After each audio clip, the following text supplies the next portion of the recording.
Hi, everyone. Welcome to our webinar on search engine marketing, Google Forces Change in 2025 Strategy.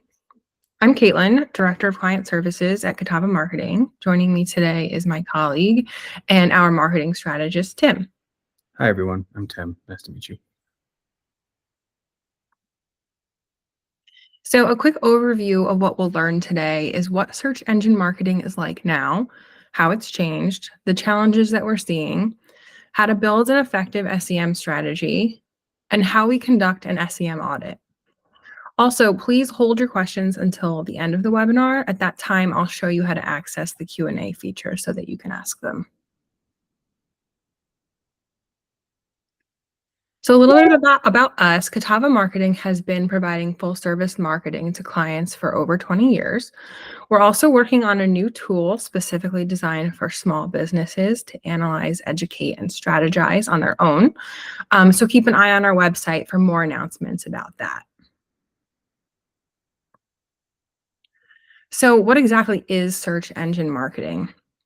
Well, it's made up of two things: search engine optimization and paid search advertising. So search engine optimization is intentionally making changes to content and the user experience of web pages so that they rank for specific terms on search engines like Google and Bing. Paid search advertising is paying to have your web pages appear on search engine results. Both of these are critical to create an effective presence on search engine result pages.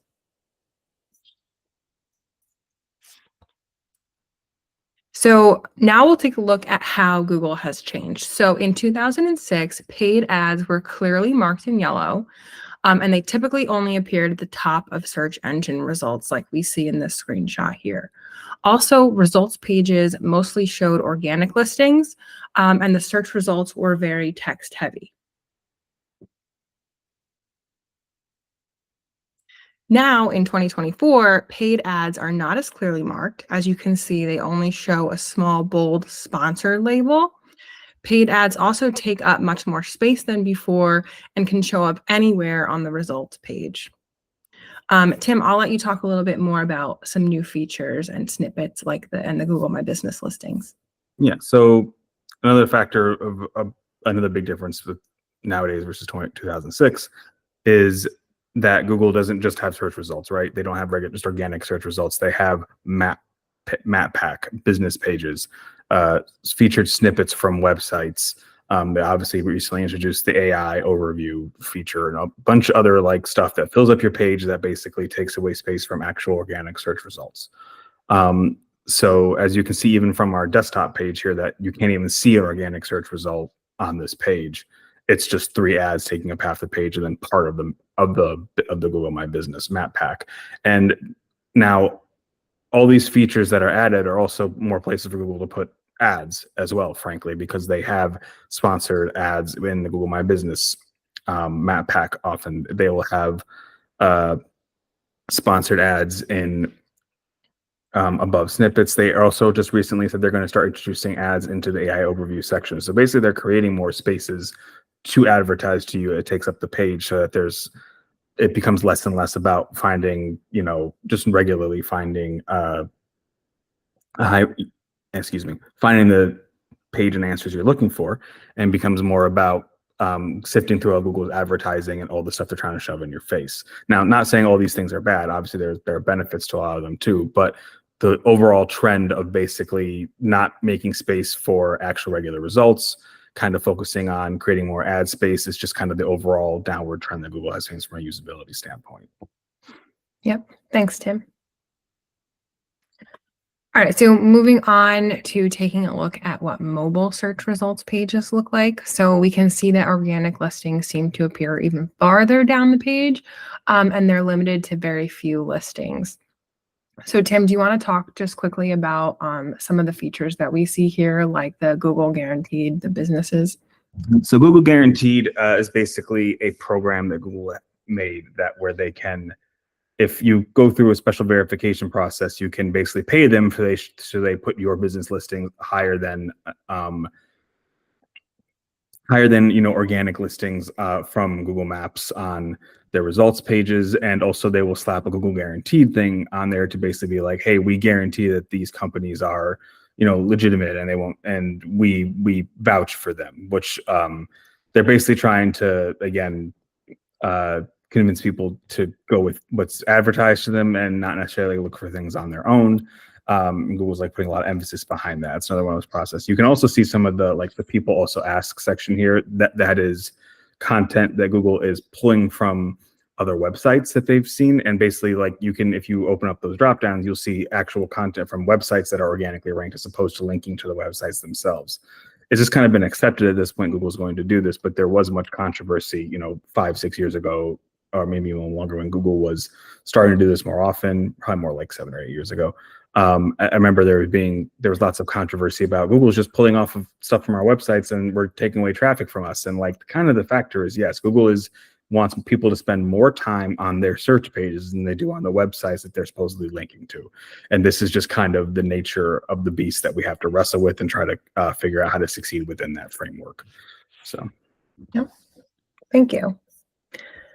Okay, so, speaking of what things look like in mobile, it's important to point out that 63% of all internet traffic comes from mobile devices. So this proves that it's more important than ever for businesses' websites to be mobile friendly.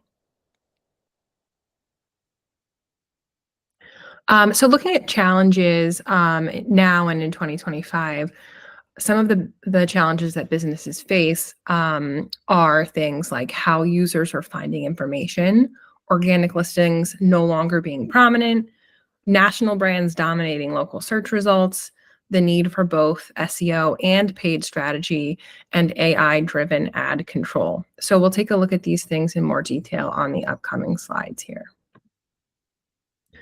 So first, search engine behavior changes in 2025. So not only has Google changed, but search behavior has also changed. Users are turning to non-traditional search methods like YouTube, TikTok, and other social media platforms to search for information. Users can access the web on devices other than a computer, like mobile phones, tablets, even smart TVs. And people can shop online through things like voice search. So think placing an order through Amazon Alexa. Lastly, users are opting out of cookie tracking, which is making it harder for marketers to follow them across devices. So the fall of organic results positions. So before we talked about organic listings getting pushed down the page by ads and other Google features. One new Google feature is AI-driven search results. So while this does incorporate organic listings, paid listings are also now being featured here. And this AI-driven search results is still so new, so we can expect to see this evolve more over time, and it will likely include more paid features. Tim, is there anything you wanted to touch on this one?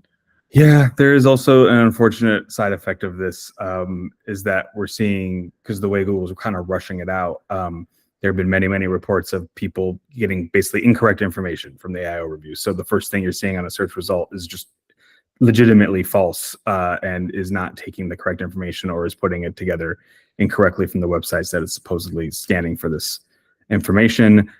We've also had clients come to us and be like, how come when people ask Google this question about my business, the AI thing tells them what's wrong, even though it's correct on my website?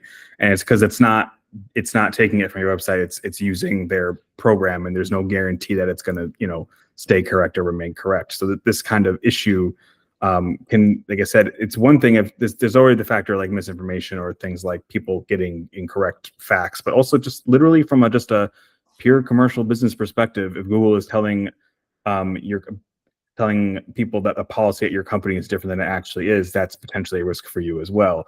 Now, obviously, Google's going to, if they add paid advertising to this, that might be another impulse for them to say, hey, well, if you advertise here, we'll have more correct information, et cetera, which will, be another kind of, almost coercive push to versus paid versus normal. But we're going to have to start navigating that as well. I've also actually seen clients posting notifications on their website, and our companies posting on their social media being like, don't immediately trust anything the AI says about us. Make sure that you check our website first for all our policies and things like that. So it is unfortunately something else to have to pay attention to is what does Google AI even say about your company or website when you put it in? Because if it's not giving correct information, you may have to try to mitigate that as well. Yeah, good point. All right, so Tim, why don't you take us through how national brands are dominating local SEO search? Okay, so local SEO, when it was originally introduced, hypothetically, was a way for smaller companies with smaller websites to be found when people are looking for like local services, as opposed to getting nothing but like big national brands in the website search results, because those are very powerful websites that rank very highly. And this broadly worked or was useful. Part of the issue though is that eventually national brands have like kind of caught on to this. So in the example that you see here, you see Executech is a national IT company that serves customers from all over the country. But what they've done is they've essentially set up a business listing that specifically targets Salt Lake City, and saying that we have a location, quote unquote, in Salt Lake City, we service this area, and then pumping a lot of their resources into getting into that to rank. So now they're outranking actual local companies who are regional and service local customers as well. And this happens in a bunch of places. So now if you're a local business or a smaller business, Google My Business used to be a place that you could like find it a little bit easier to compete or rank, even if you had like bigger competitors. And they're kind of coming in here and making it harder for you to rank in there as well. So it is another like challenge or difficulty, is that you're not just competing with like your local competitors a lot of times. Sometimes, depending on your industry, you're also competing with big brands in places they really shouldn't be competing with you. So stuff like this is something you have to watch out for as well. And well, technically speaking, Google might on occasion like catch one of these as being fake or get rid of it. Oftentimes a lot of these things slip through and stay ranking above like more local services all the time. So yeah, it's something you have to be aware of and watch out for in your area. Yep. And it also makes it really important to make sure that your own Google My Business listing is up to date. Because if it's not, then you're probably not getting seen at all. Yeah. Because they're taking the time, they're putting in the resources to make their listing, look the best they can, because they're trying to outrank the actual local services. So if you can't, go halfway on your listing. You have to make sure that you're getting the reviews. You have your website linked appropriately. You have all the information about your business filled out. You have your business description up to date. You have photos. Make sure that your listing is fully fleshed out and has its best chance of ranking highly in your local market, because you won't necessarily be just competing with Joe Schmo down the street. Yep, exactly. Okay, so with all this talk about AI, you may be considering if incorporating AI into your digital marketing strategy is the way to go. So here are some pros and cons of doing so. Basically, the pros are that it's good for beginners, or if you have a startup. You can also automate things and get more recommendations from Google. But the cons are that you really have less control over what you're doing. And there's actually, a quality control aspect, because AI could provide you with the incorrect information, as Tim was mentioning earlier. Yeah. Or just potentially like weaker overall copy or repetitive copy, things like that. Mm-hmm. So you're having to review the stuff anyway in a lot of cases when you're using AI. But again, it's that finding that balance between quick and easy, because you don't have any time because you're running a business, and having actual control and being able to manage your marketing campaign in an effective way that is comprehensive. Yep. So, with all of these challenges, basically here we're saying the only way to compete on search engine result pages in 2025 is with a strong strategy that includes SEO, paid ads, and Google My Business listings. So how do we build an effective search engine marketing strategy? First, we need to consider the guiding principles for success. So they're listed here 1 through 5. Number 1, every SEM strategy is customized to the specific situation. 2, you have to have disciplined and focused approach. 3, you'll need synchronicity between your SEO strategy and your paid search ads. 4, user behavior determines different keywords value to your specific marketing goals and the overall approach. And lastly, 5, SEO's long-term nature means you have to plan carefully with clear vision in order to succeed. So once you understand these guiding principles, you can use the 6-step plan to build a successful strategy. Note that your work doesn't end though at steps 5 and 6. This is where you'll need to review and analyze your efforts and then go back to the previous steps to adjust your strategy. So we'll go over these 6 steps more in the next couple of slides. So Tim, why don't you talk to us about how we at Catawba Marketing conduct a comprehensive SEM audit? Sure. So 6 major steps when you're analyzing your current SEM situation. First, technical SEO. This is basically the back end of your site, things like the metadata on your site, overall functionality. Do you have broken links? Are things set up correctly in a way that Google can actually crawl your site appropriately? Because basically, if Google can't crawl your site well, or they think your site's broken, it doesn't matter what you do otherwise. You're not going to get ranked. They're going to consider your site spam or broken, and they're not going to rank you. So that's the first bare minimum thing, is to make sure that all the functionality of your site regarding how search engines will crawl it is working and correct. And then you move on to like broader website issues, like the structure of your website. Is the information organized in a way that it is functional and will actually guide Google crawlers to find pages with the appropriate content on them for search terms that you're trying to target? So like if you have information on multiple different topics, like for example, if you're a search company and you have if you're a search marketing company and you have a page on paid advertising and a page on SEO, you making sure that the terms that are related to those specific pages have enough content on them. You have titles there that are appropriate, that match the metadata. You also make sure they're organized so that they aren't mislabeled, so that there's nothing that could confuse Google to think that one page is actually writing about multiple different things. Just make sure everything is clear, structured appropriately, and you have a good, healthy amount of content on your site that's actually useful to the user. That's more or less the main key points about website structure. This is kind of your bare bones, like the content is king aspect of marketing. After that, you want to look at what is your site authority like? Do you have backlinks to your site? Do you have domains that are referring to you? Do you have enough links from all the different directories, all the different other listings you could have? Are there news articles about your business that are linking to you? Things like that.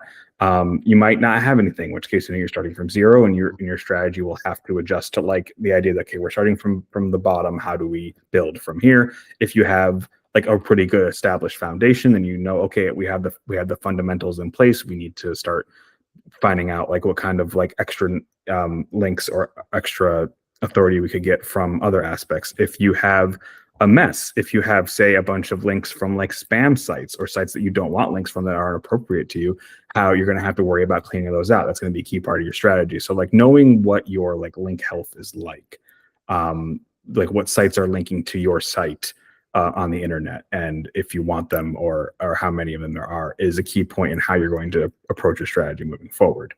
After that, you want to see now that you know like what your base health is like of your SEO, what are your competitors like? Do you have one really strong competitor in your industry that everybody's kind of struggling to fight against? Are you in kind of a mixed and match situation where nobody's really in front and everyone's kind of like even and kind of struggling, and it's kind of you kind of constantly have to be pushing and pulling and you're trying to pull out in front?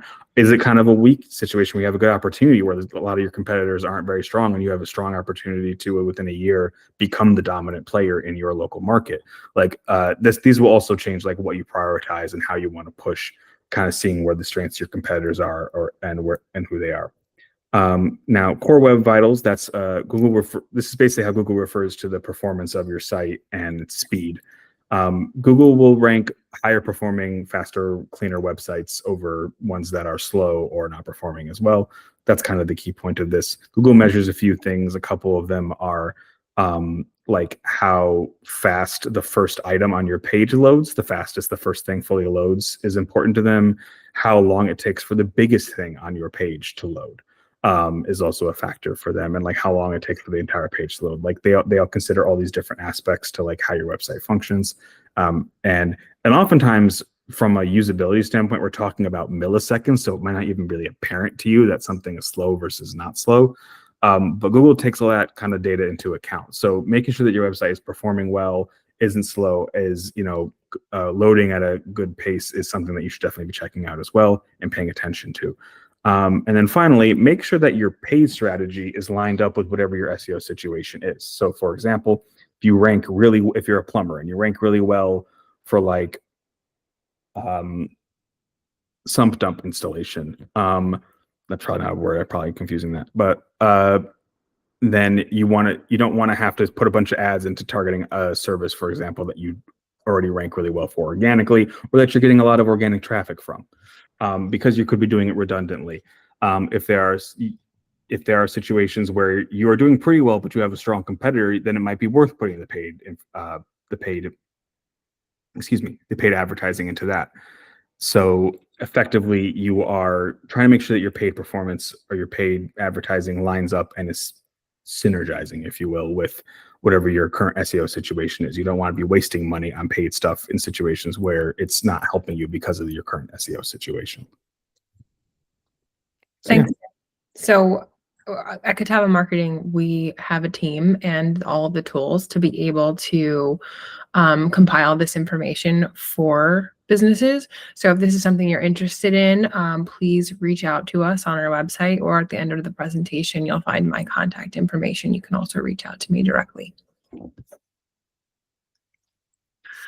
Okay, so defining your objectives and setting up goals. So once you've defined the strengths and the weaknesses of your current online presence and digital marketing strategy, either through an audit we perform or one you do on your own, it's time to strategize. For a well thought out plan on how to reach your target audience and nurture the sales funnel through to completion, you'll need to set brand objectives and business growth goals. So for brand objectives, you need to determine how you want your brand to be perceived by your audience. For example, is your brand sustainably sourced? Is it high end? Is it trendy? You'll want to ensure each phase of your sales funnel illustrates whatever that may be. For business growth goals, you'll want to determine what you want your marketing efforts to accomplish at each stage of your sales funnel. So if you're running something like Google Ads, do you want people to click on an ad and be directed to a landing page where they then fill out a form? Or do you want people to simply click to call directly from the ad? Setting these types of goals and then measuring them will set you up for success. So speaking of measuring your goals, next you'll want to review and adjust your strategy. So we suggest doing this on a monthly, quarterly, and yearly basis. So some metrics and goals for each are listed here. For example, each month it's important to focus on reviewing metrics like total traffic and conversions, and goals such as what changes made the most impact. Quarterly, you should look for any traffic trends such as seasonality. And annually, you should reflect on major wins and determine what your biggest weaknesses were. It's also okay if there's overlap. It will help you uncover details that will ultimately allow you to better adjust your strategy. So that brings us to the end of our presentation. If you have a question, there is at the bottom right-hand corner, there is a little icon with a triangle, square, and circle that you can click on. From there, click on the Q&A box and you can ask us a question. So we'll give people a second.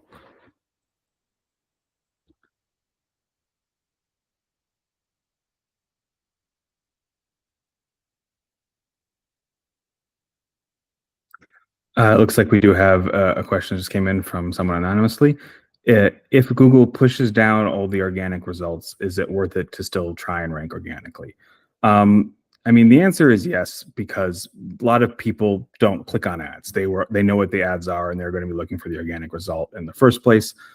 Also, there's another aspect to it where your organic ranking will affect your SEO in other ways as well. Like, for example, if your Google My Business page is affected if you link to your website, while it isn't a one-to-one, if your website ranks really well organically, it will actually push and help your business listing rank really highly as well, which is important. So they work together in that way. Good organic like traditional organic website rankings also help your paid ads be cheaper, because if your website is well put together, has good content, and is ranked well, and you're advertising on it, it actually helps the quality of your ads. Google considers that higher quality ads, and higher quality ads cost less to rank or to pay for higher positions on using in traditional search ads. So like there's lots of benefits to ranking organically that aren't just the traditional. It used to be, well, now number one, everyone sees me first for everything. And that said, still ranking first organically is still better than not ranking at all. You're still going to get organic traffic. You're still going to get leads. It's just that you can't be putting all the eggs in one basket anymore because of this situation. You have to be have a diverse marketing plan with multiple avenues to try to get leads from. You can't just depend entirely on organic because of the situation. But of course, it's still worth it to have it, and it does benefit you in other ways that you might not think about as well. We have one other one. Why have a desktop version of a website if mobile is being prioritized? Sure, I'll take it. So, I mean, ultimately, it depends on your industry, how much this matters. It's always good to have a good, clean desktop version of a website, because there are going to be people who use it on their computer in general. Like 60% is not 100%. That means still 1 out of 3 people are using the desktop to look at it. However, it also depends on your industry. For example, if your business does B2B services, lots of people other businesses that might be searching and might be potential leads and customers, they're more likely to be searching on your desktop for that like situation than then on their phone. Whereas if you are like a pizza place, people are going to mostly be searching on their phone for you. So like that might even be more emphasized. So like how much of a focus you should place is a little bit contextual and might also depend on the user behavior in your specific like industry or your particular like customer base. So that kind of stuff is also important for that as well. So there are lots of situations where a clean desktop site might even be more valuable than a mobile site, but the general search value of mobile sites overall is trending, more positively. So the idea is you really want to have both. You really want to have a clean website that is reactive and can do both. And you can't be more. And the other issue is that typically more people will ignore the mobile site than the desktop site on traditionally speaking. So a lot of the focus on mobile is to make sure that businesses are not doing that. Are they making sure their mobile sites, their sites work on mobile devices, they're clean, easy to use, and it'll be good both from an SEO perspective, but also from just a customer user perspective, because people want to be able to use and interact with websites that are functional on their phones. So it's just a good plan all around. Yeah, agreed. Also, I mean, that number, that 63% that I gave earlier, that still leaves 37% of people who are using desktop. So that's still pretty significant. Okay, looks like there's another question. How do I get my paid ads to show up in paid AI search results? As of right now, you don't actually have to do anything special. This is a brand new feature. The way they've announced it is that your regular search ads can show up in AI. They're kind of testing it currently, and they're just showing up. That might change, so you should keep an eye on that because it's such a new thing that they might change how they handle it or how they introduce it. There might end up being a toggle, like you can yes or no to it later in the future. But as of right now, they're still kind of just rolling it out. It's completely fresh. So as of right now, you don't have to change anything. It's just that they're incorporating some people's traditional search ads into these AI overview sections. So that's kind of the situation that we're in right now. It's more of a don't need to do anything on your side. Just be aware of it and wait and see. So. Yeah, we also just wrote a blog on all of the latest Google features that they just came out with. So keep an eye on our blog page too on our website. You can sign up for our newsletter on our website as well, where we share our blogs. So that's a good place to stay up to date on what Google is doing with AI. Tim, I don't see any other questions. So I think that we can wrap it up for today. Thanks everyone for joining. We'll send out a recording of the webinar, and thanks Tim for joining me. Thank you very much.